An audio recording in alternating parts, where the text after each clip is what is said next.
LB green line, ওইটার পিছনে শতাব্দী বাঁধন। গ্রিন লাইন মূলত ভোলাতে ঘাট করবে, আর শতাব্দী বাঁধন ঘাট করবে না। শতাব্দী বাঁধন রাত্রে ঘাট করে, রাত্রে ঘাট করে তারা কালীগঞ্জে ঘাট করে, উলানিয়া কালীগঞ্জ ঘাট করে, তারপর তারা ঢাকা যায়। আর গ্রিন লাইন তো 8টায় ছেড়ে আসছে, তারপর তারা কালীগঞ্জ উলানিয়া ঘাট করছে, তারপর তারা আবার দুপুর 2টা 30 মিনিটে ঢাকার উদ্দেশ্যে যাবে। প্রথমত তারা কালীগঞ্জ উলানিয়া ঘাট করবে।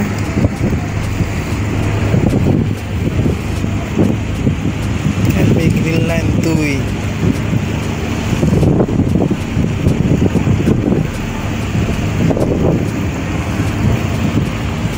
আর এটা হচ্ছে শতাব্দী বাঁধন।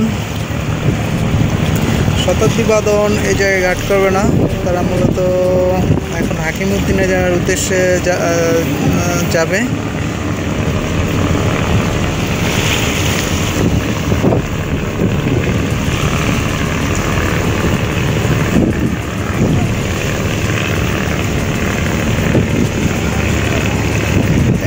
শতাব্দী বাঁধন